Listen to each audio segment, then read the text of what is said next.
All right, it is Wednesday, back with you once again. Apologies for the schedule change-ups as we've been having them, but we have to manage with what we can, having a small-ish weather department. Chip Chapman been on kind of an assignment for the last couple of months, and he is now done with that, so he'll be back to his regular schedule, minus vacation stuff coming. We'll have more about that.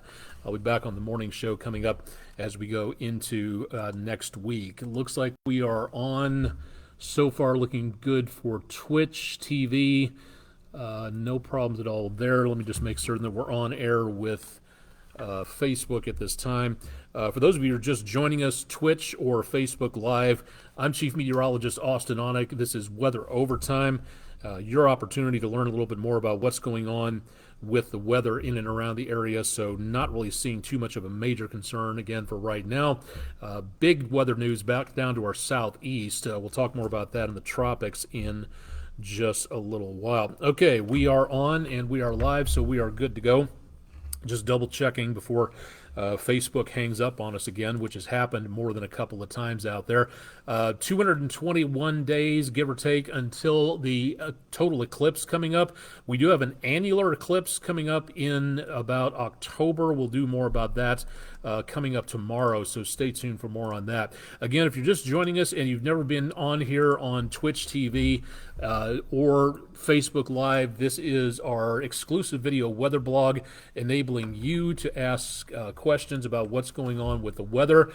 Good opportunity again to keep up to date with what's happening. And if you don't, if there's a question on here about weather, meteorology, science, anything like that that I can't answer, we'll do our best to make certain that we direct you somewhere that you can get that answered. So tuning in on Twitch TV tonight, a lot more exciting things I'm sure to watch about video games, about cosplay and sewing, about food preparation, all kinds of stuff like that, singing and dancing and things like that.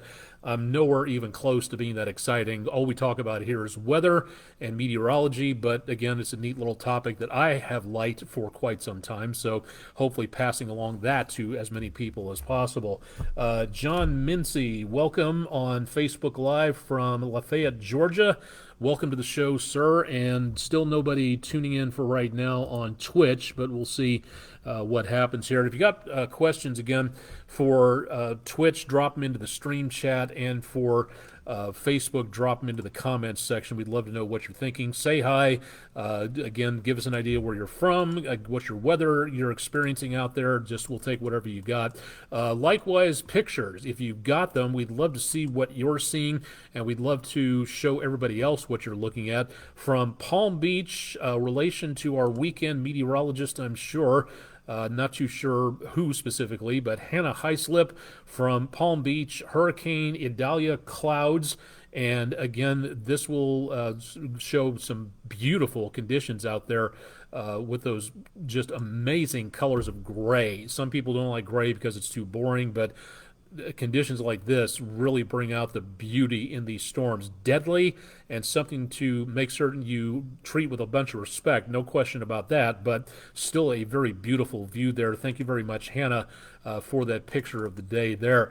If you've got a picture to share, weather related or otherwise, again, we'll take pets, anything in the way of a nice view of the Tennessee River, fog forming on your local pond, sunrise, sunset, moonrise, moonset. We've gotten a couple of good galaxy pictures from some local astronomy buffs. So if you've got a picture, send them in to us and we'll feature them on our West Shore Home Weather Window Picture of the Day. Email them to us. That's the most direct route, or drop them to the comments section of our social media pages, Instagram, Facebook, and whatever Twitter is calling itself this week. Again, your opportunity to drop that on there. Give us a description. If you want to remain anonymous, you can. You don't have to use your full name on there. If you want to use your online ID, that's fine too, but at least give us a description of where you were and what you were looking at. That'll help people like me describe what the picture is that people like you have been taking. So something to think about there. Almanac page for the day. below normal on the high temperature. That is really nice to be able to tell people about. It's not a common thing to have when it comes to August temperatures, so very neat to be able to see that on there. No rainfall for today. We picked up a decent amount this weekend of about a couple of inches at least, and so we're now ahead for August, where most of the month we were behind by quite a lot, and we're also behind for the year still by about an inch and a quarter, give or take, but we have made up that deficit quite nicely thanks to all that rain that came through. 36 mile per hour wind gust today. That was part of Idalia passing down to our south and east, and we'll talk more about that coming up here in just a little bit. Speaking of things astronomical, sunrise today was at about 7:12. Sunrise tomorrow morning will be at 7:13. Sunset tonight at 8:10. Tomorrow night at about 8:10 or so as we shrink the daylight time. Sunset will be early, or moonset will be early tomorrow morning, about 7:41. And tonight, don't forget, is the full moon. It's the super moon, and it's the blue moon. It's the second full moon to occur within a calendar month. It won't turn blue. It's just that's a nickname for it. Rare is something that happens once in a blue moon. Well, this doesn't happen that often, so it's nice to be able to kind of see a little bit more about that. Question, John Mincy, what percent of totality will the full eclipse be here? That's a good question. I don't know that offhand. I know it's not going to be the entire thing for us because the moon is going to be slightly off to the side. The path of totality will go mainly over portions of the Pacific Northwest and back down to the Gulf of Mexico, back to the west of us. So it won't be a total eclipse. I will say this is a good website for all things considered with the eclipses coming up, solar and lunar. solarsystem.nasa.gov/eclipses, and I'll post that in the comments section if you didn't have a chance to see that. Again, solarsystem.nasa.gov/eclipses if you'd like to see more about what's out there, not only in the near future but in the semi-far future, so you can plan ahead for the next solar or lunar eclipses coming our way. Change in season, we are almost there in two ways. We are almost a little bit less than a month until the change in astronomical seasons, 23 days and change. The full turnover to the equinox happens September 23rd. Again, that's a little bit less than a month ago on that, almost a couple of weeks from what we can see here. We are also close to astronomical autumn. That starts in about a day on September the 1st, and we'll talk more about that coming up tomorrow, but a neat little kind of history lesson on astronomy purposes out there. There it is. There's your supermoon rising over the downtown Chattanooga skyline, looking back off toward the ridge and around the area of I-24, going over the ridge off that direction. Spider hanging out on the ledge up there on top of the building, so please thank the spider for doing its job and keeping us relatively free of things like mosquitoes out there. That's our Bailey's heating and air camera from downtown Chattanooga. The Lee Point camera, also a spider on the screen snacking on skeeters. The Plainview outdoor advertising camera from Lee Point, looking at Highway 153 and 64 interchange, just north of 153 back down to around 2475. Traffic light and moving along quite nicely at this time. Island Cove Marina and Resort. Hopefully we got a good sunset here tonight. We're going to be trying to do some time lapses here, and we'll post those to social media, as soon as we get those. So again, not doing too bad there. Tried to capture the moonrise on our News 12 veteran-owned Patriot concrete camera. Unfortunately, the moon was rising on the other side of our studio building structure, so we had trouble kind of actually seeing it tonight. But beautiful view looking toward downtown for this evening. And our view from 24 and 75, traffic, oddly enough for this time of the evening, moving along quite well on the Tomahawk crane and rigging camera from CHI Memorial Stadium. This is all part of the EPB Fiber Optics WeatherCam network, so if you'd like to see these webcams, go to wdef.com/weather, and you can see all these cameras, including the animation, like what you're seeing here is not just a static image, so really neat to be able to see that. Our Chattanooga Theater Center camera, sponsored by Total Speedy's Car Care, is down for maintenance, so we'll have that coming back as soon as we are able to get it. So stay tuned for that. But thanking Total Speedy's Car Care for our brand new sponsorship of our camera from the Chattanooga Theater Center there. It's a pleasant evening. If you haven't been outside, it's been very nice. The dew point temperature has risen to the lower to mid 60s. We were in the mid 50s in Chattanooga earlier. That is very comfortable conditions. When you start getting into temperatures like this on the dew point scale, that's thoroughly uncomfortable. That's where it's difficult for the sweat to cool you off, because there's so much moisture in the air around you that the sweat can't evaporate properly. So the lower the dew point number, the better off and the drier the atmosphere is. It's a better way of measuring atmospheric moisture than actually using the percentage of humidity, believe it or not, on stuff like that. All right, let's take a look around what we've got going on. This was amazing to take a look at. This storm making its way up and over the Carolina coastline.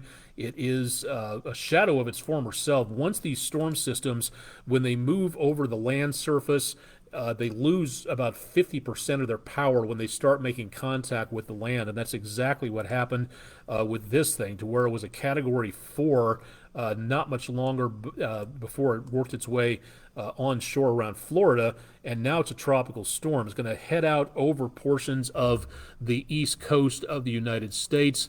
Now, whether or not that actually becomes a hurricane again, for right now, according to the National Hurricane Center, it doesn't look like it. It should remain at tropical storm status. It looks like this system may actually wander out toward Bermuda in the next few days as a tropical storm. So far it doesn't show any signs of regenerating, but it's going to go over the Gulf Current or the Gulf Loop area from north of the current up around the Gulf Stream, and that could cause some regeneration, so we'll see about that. We'll talk about Idalia coming up in just a little bit in detail, so stay tuned again for more on that. Let's go to the maps and show you what we've got going on. That area of low pressure that is sitting around the area where we are, that is acting kind of like a curb, almost kind of like the sidebar of a pool table, to where the stationary front here, it's a cold front that ran out of energy and it's just kind of hanging around the atmosphere. This is acting kind of like a curve to guide this system over by just a little bit. If this thing hadn't been here, then if this was just totally clear skies and very weak high pressure, this thing could have gone straight a little bit farther north and we would have picked up a lot more rain and a lot more wind. That did not happen, in part thanks to this weak leftover front, so that's helping to keep things a little drier here. It's also something to take a look at in the fact that this area right here, this is just an area of low pressure along the front. This is the main area of low pressure right here where the storm system is. It's basically a great big divot in the atmosphere, swirling around as it goes in its motions, being driven by the winds. What the atmosphere is trying to do, the reason the winds are swirling around that, is because the atmosphere is trying to fill up that gap. Nature hates a vacuum. It always wants to set things back at a 1-to-1 ratio, but because our planet is turning and it's getting heated up on one side, cooled down on the other, and because all this air that you and I are breathing in as part of the atmosphere has mass, this is not nothing in between me and the camera. This is gas that has something that gravity can latch onto, and that's what helps to spin it around the atmosphere. That's Meteorology 101, but what it basically means in this area is that with this area of low pressure, the wind's swirling around counterclockwise as it makes its way back to the north and to the east. If you notice, clouds here around the storm system, but not so many around here. That's because this storm system is causing drier air to make its way all the way down from Canada and the Great Lakes. So this is having an impact on half of a continent when it comes to weather and how the atmosphere is shaped up. So the drier air is on its way through. If you thought it was pretty breezy today, and a little cooler, it wasn't due to a cold front. It was due to this storm system dragging all that very dry and decently cool air down our way. So that's why the last couple of days of August have felt much nicer than what they could be, because of this system missing us by just a few hundred miles. So that right there giving us a bit of a pause and getting the temperatures down by just a little bit. But it's amazing to see what these systems can do and what a weak system can do to influence a decently strong one. So really neat to be able to see kind of how that works out there on all of that. Now, what does this mean for the long term? Well, again, this is going to be heading out into the Atlantic, so this will not be a problem too much more, but it will be, again, some inclement weather from roughly north of Savannah, Georgia, all the way up to around the Beltway area, just south of there into around Norfolk and the eastern seaboard area. That should be gone. Drier air, clearer skies for us coming up over the next several days. And that means we're going to be seeing some changes in the forecast. And we'll show you those coming up here in just a little while. Running the numbers into tonight and early tomorrow morning. Dare I say it, jacket weather. This is a little bit more loose computer model use from IBM, so it's a little bit warmer here, but there are some computer models from National Weather Service territory and everywhere else that are showing some lower 60s tomorrow morning, so the kids at the bus stop might need a jacket. You will not need any rain protection, that's for certain. We see, again, some sunshine tomorrow with a few clouds in and around the area, back into around the mid-80s or so, so not bad there. We are going to see some clouds coming up from the Gulf on Friday morning, and temperatures quite mild, back in the mid-60s. Now, when you have a broad, flat area of high pressure where nothing is going on, the computers sometimes start to get a little antsy, and they will throw in, you see the clouds out here in the gray colors, but then you start to see these speckles of green. Sometimes the computers models will throw in just a little bit, because the highest concentration of moisture where there are clouds, there might be rainfall, so the computer kind of sort of fudges the forecast a little bit and says, well, there could be some showers taking place here, and maybe there will be if there is enough concentration of moisture down at the very lower levels of the atmosphere. But once again, this does not look to be a major influx of moisture. So I'm taking this, the green, the radar future image, with a very large grain of salt. Whether or not we get anything, we'll still have to wait. We'll know more by tomorrow, because this will be for Friday morning. So for right now, I would say forget the rain gear for quite some time. Matter of fact, I don't think we're going to see too much rain probably until mid-September, if this forecast pattern holds at this time.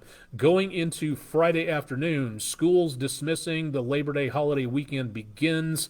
It's going to be quite pleasant, and right about the time we get ready for kickoff for Friday Night Football, we're going to see some very nice conditions. Last week we were in the roaster. This time around it's more just sort of a very warm breeze out there, but we're not seeing too much of anything in the way of major heat. Upper 70s, lower 80s, that sounds like a very nice Friday Night Football situation to me, so not a problem where that is concerned for right now.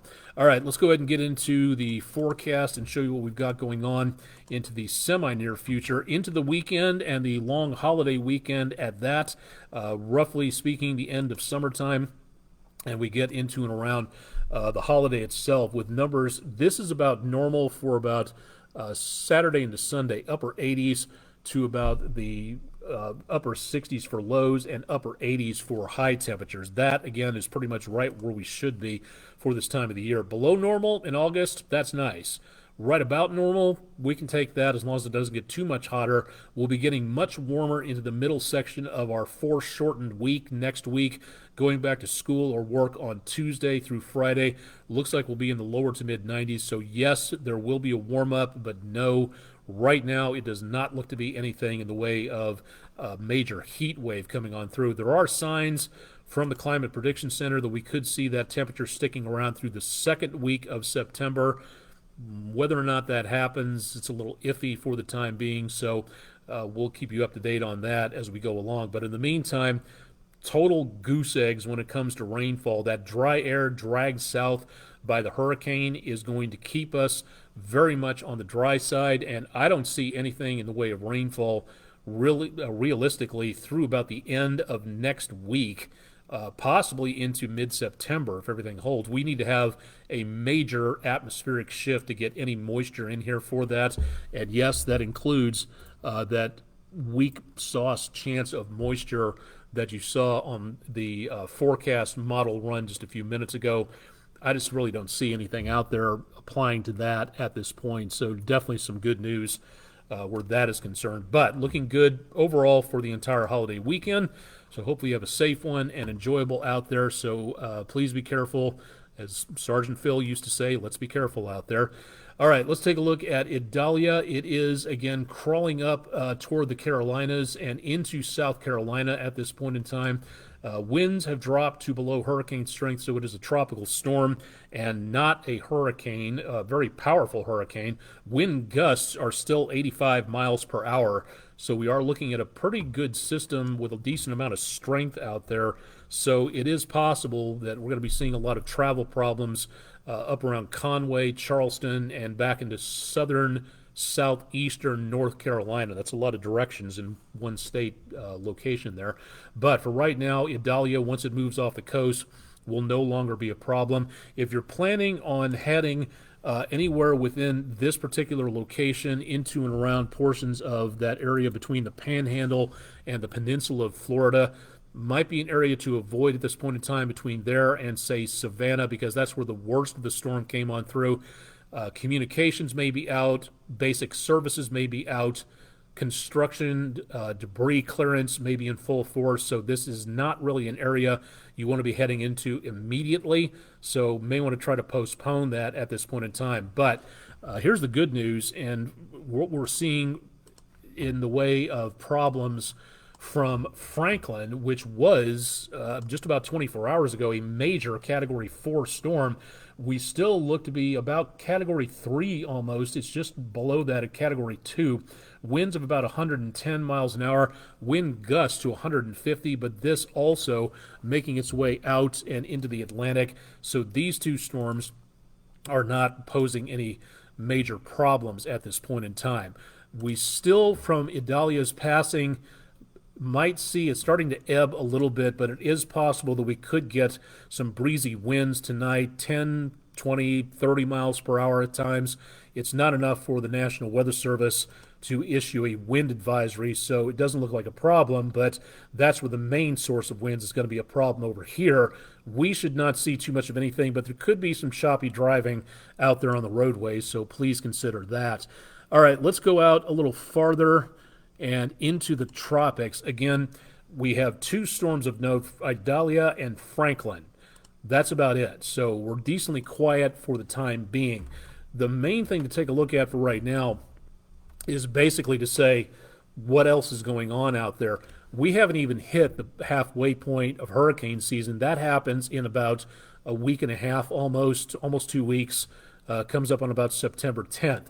This is something that is very important to make certain that if you are traveling the Gulf, Florida, the Bahamas, East Coast, even the southeastern coastal areas of Canada, now is the time to really make certain you're paying attention to what's happened or what is happening or what may be happening, because as of right now, there are 5 tropical systems in play, not direct threats, mind you, like Idalia was, but any of these systems could be a problem. We've got Franklin, again, just off the East Coast, Idalia moving off the East Coast basically right now. We have the remnants of Gert in mid-ocean. We have Tropical Depression number 11, winds and a little higher and structure a little bit better here. Gert is a leftover impulse, and there's not that much left of it, but it is still worth tracking according to the National Hurricane Center. And then just off the coast of Africa, we have an area of investigation, or an invest, that's 94L, if I'm reading that correctly with my bifocals. Really hate these things some days. That is where we could see some major development pretty quickly, and winds are already at 30 miles per hour. It's decently tiny, but that's how a lot of these storm systems start off, is just a wave of air coming in from off the Sahel over parts of Western Africa, launching out into the ocean where they get a lot more room to maneuver. They get the energy from the ocean, from all that heat that's being stored there, the unnaturally hot ocean waters thanks to climate change.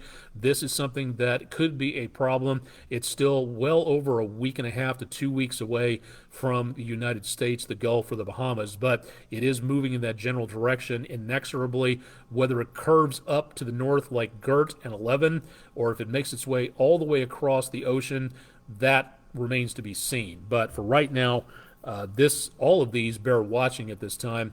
And again, we haven't even hit the peak of the season, so we do have the potential of seeing the possibility of maybe some more activity out there. So please keep it tuned to News 12. Watch the National Hurricane Center if you want to get the latest and the best forecast available on the planet, basically, when it comes to this.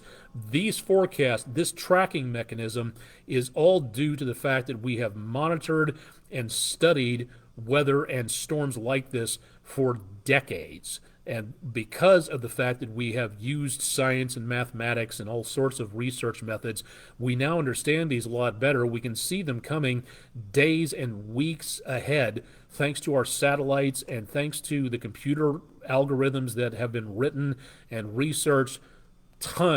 Decades of work have gone into what you're looking at here. This is not fake science. This is not science lying to you. This is the best of what we have, and this is really incredible from not only a meteorological standpoint, but just a normal, everyday citizen of the world background. Just to be able to see this and know just how freaking cool this is to see this, and something that can save countless lives. It's really, really neat to take a look at. What climate change is going to do to this forecast method, that kind of remains to be seen. But for right now, that is something that we need to be just really kind of marveling at, that we can take a look at the atmosphere in this fashion. So really neat to see, but please, again, use caution, use common sense, watch what is going on, and especially if you're traveling anywhere to the Gulf Coast, anywhere near ocean waters, you really need to be very careful in keeping up to date with this. Like with Idalia, the last thing you want to do is start heading down into a situation where thousands or hundreds of thousands of people would be evacuating, and that's not something you want to get stuck in. So knowing what's going on is going to be one of the best things you can possibly do to make certain that you stay safe. And we're coming up. We just had the anniversary of Katrina about a day or so ago hitting Louisiana. We are about a week away from the anniversary of the 1900 Galveston storm. We'll be talking more about that in the coming days and weeks. The worst natural disaster in United States history. An amazing story told by Eric Larson. I don't have the book here with me, but his book, Isaac's Storm, is must read if you have any interest in weather whatsoever. If you have the opportunity to talk and see a little bit more about that book, seeing where we were, not knowing anything about a hurricane like the 1900 storm until it was on our doorstep before it started causing damage, to go to something like this a century later, to be able to say that we can predict hurricanes, we can show which way they're traveling with a degree of accuracy. The story of the 1900 storm is a tragic one. It's amazing to see how far we've come on stuff like that, because we don't ever want to have a storm like that sneak up on us again. That's where technology and science can lead us, and this is just really absolutely incredible to take a look at on there. All right, off the soapbox, let me put out there one last plea. If you're a teacher or an administrator who would like to have our weather experts visit your classroom, please let us know on the Food City Weather in the Classroom page at wdef.com/weather. Fill out the details, times and dates available, your contact information, what grade level you would like us to come speak to. Remember that a kindergarten presentation is going to be much different than a high school presentation, so we'd like to know what we're walking into. Please get your request in early, because those request amounts start going away the moment we start getting, again, the request out there. We've already got a couple on the books for September, and if you would like to have us visit, we'll do it. We'd be glad to come out and talk. If we can fit it into the schedule, that's no problem. But if you wait, we might not be able to make it until January or February of 2024. The gaps in the schedule will fill up very quickly. So please make certain that you get those requests in as soon as you possibly can. Also, don't forget, again, if you'd like to know how to, when nothing is going on, that's the time to get your weather radio programmed. How to do that, we can show you, wdef.com/weather, and we'll talk more about how to program in the counties you want, the counties you don't want, and how to stay safe by using this life-saving piece of technology. Really cool to be able to see that there. I think that covers pretty much everything for tonight. Got a lot in the time that we've been on, and I'm not too sure how long we've been going here. It looks like about almost half an hour, so that's almost a personal best for talking that long on things. Hopefully didn't put anybody to sleep. Thanks to everybody on Twitch TV and Facebook Live for passing by and taking a look in and saying hello. Again, keep tuned to the weather forecast as to what's going on our main website, wdef.com/weather. Forecast available there and a ton of other neat stuff. Emily Casulo had a very neat interview with a local song maker. He's got a kind of a John Hyatt vibe to him. Really great voice, really great talent, and that's available at wdef.com as well as on our social media channels. So a lot to offer here for News 12 in and around the Mid-South area.